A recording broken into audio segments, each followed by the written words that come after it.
اور اگر تم ان سے پوچھو کس نے آسمان سے پانی برسایا جس سے مردہ زمین زندہ ہو گئی، تو وہ کہیں گے اللہ نے۔ کہو الحمدللہ، مگر اکثر لوگ سمجھتے نہیں کہ الحمدللہ کہ تعریف اس رب کی جو پانی برساتا ہے، اور دوسرا مطلب یہ ہے کہ شکر ہے تمہیں یہ بات تو مانتے ہو کہ اللہ نے یہ سب کچھ کیا ہوا ہے، اور یہ دنیا کی زندگی کچھ نہیں مگر ایک کھیل اور دل کا بہلاوا، لہو اور لعب۔ لہو ہوتا ہے بچپن کے کھیل کود، اور لعب ہوتے ہیں جو شعور میں آنے کی رنگینیاں ہوتی ہیں، دونوں میں تھوڑا سا فرق ہوتا ہے۔ اور یہ اس طرح ہی ہے کہ جیسے دنیا میں جو ہمیں رول دیے گئے ہیں، یا اسٹیج پر جب ڈرامہ ہوتا ہے تو کوئی بادشاہ ہوتا ہے کوئی فقیر ہوتا ہے، جبکہ حقیقت میں وہ یہ دونوں نہیں ہوتے، اور جب وہ 2-3 گھنٹے کا ڈرامہ مکمل ہو جاتا ہے تو وہ دونوں اپنی اصلی صورت میں آ جاتے ہیں۔ اسی طرح ہم اس دنیا کی اسٹیج میں اپنے کردار ادا کر رہے ہیں، جب ہم یہاں سے واپس جائیں گے تو پھر ہم اپنی اصلی زندگی کی طرف پلٹیں گے۔ تو یہ تو ایسے، یعنی اللہ تعالیٰ نے یہ فرمایا کہ تم اس کو ایسے سمجھو 2-3 گھنٹے کے لیے تم آئے، کیونکہ وہاں پہنچ کے جب لوگ ایک دوسرے سے سوال کریں گے کہ ہم کتنی دیر ٹھہرے، تو وہ یہی کہیں گے کہ ایک دن یا اس کا کچھ حصہ رہ کے آئے ہیں۔ اور اصل زندگی کا گھر تو اللہ کا آخرت کا گھر ہے، کاش یہ لوگ جان لیتے۔ اور جب یہ لوگ کشتی پر سوار ہوتے ہیں تو اپنے دین کو اللہ کے لیے خالص کر کے اس سے دعا مانگتے ہیں، اور جب وہ انہیں بچا کر خشکی پر لے آتا ہے تو یکایک یہ شرک کرنے لگ جاتے ہیں تاکہ اللہ کی دی ہوئی نجات پر اس کا کفران نعمت کریں، پھر اپنے لات منات عزے یاد آ جاتے ہیں۔ اچھا ان قریب انہیں معلوم ہو جائے گا کہ کیا یہ دیکھتے نہیں کہ ہم نے ایک پرامن حرم بنا دیا، حالانکہ ان کے گرد و پیش لوگ اچک لیے جاتے ہیں۔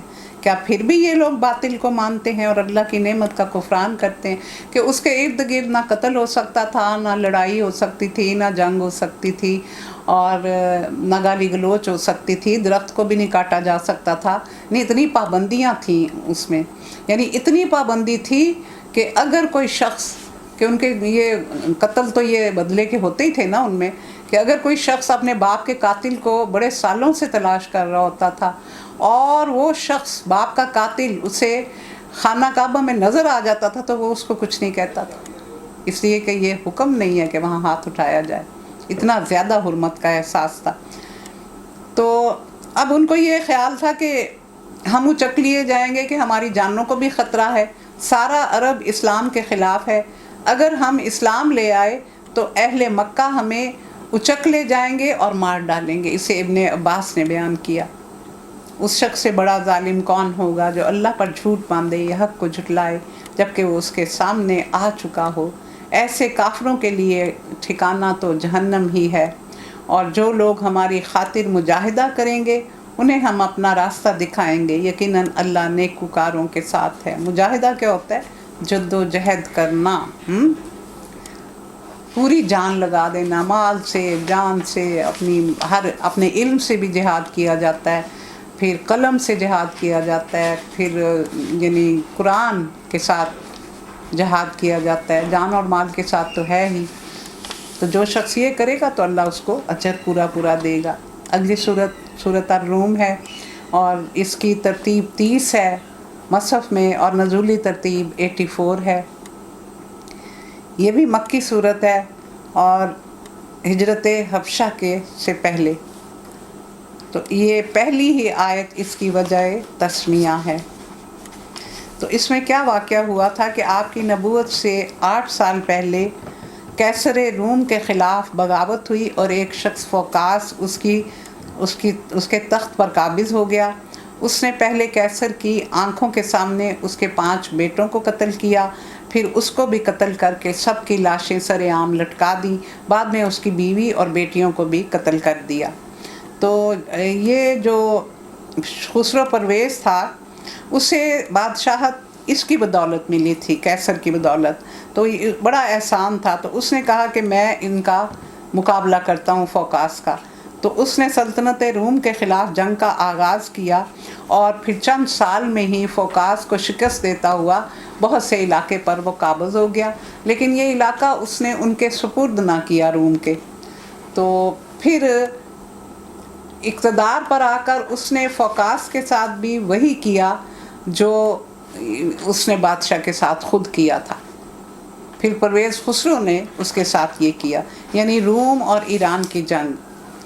تو قرآن کی یہ آیات جب نازل ہوئیں کہ وہ غالب آ جائیں گے، کیونکہ ان کی شکست کے بعد جب آیا نا تو اس میں آیا نا کہ یہ بضع سنین میں رومی غالب آ جائیں گے، تو اس میں ہمدردیاں جو تھیں وہ ایران کے ساتھ نہیں تھیں مسلمانوں کی، بلکہ رومیوں کے ساتھ تھیں، کیونکہ رومی اہل کتاب تھے، اللہ کو ماننے والے تھے، اور ایرانی مجوسی تھے، وہ آگ کی پرستش کرنے والے تھے۔ تو ان کا جو مجوسی جو تھے، جو ایران والے تھے، ان کی زیادہ جو میچنگ بنتی تھی وہ کفار مکہ کے ساتھ بنتی تھی، اور مسلمانوں کی ہمدردیاں اہل روم کے ساتھ تھیں۔ تو یہ آیات نازل ہوئیں تو کفار مکہ نے خوب مذاق اڑایا کہ بضع سنین میں رومی دوبارہ غالب آ جائیں گے۔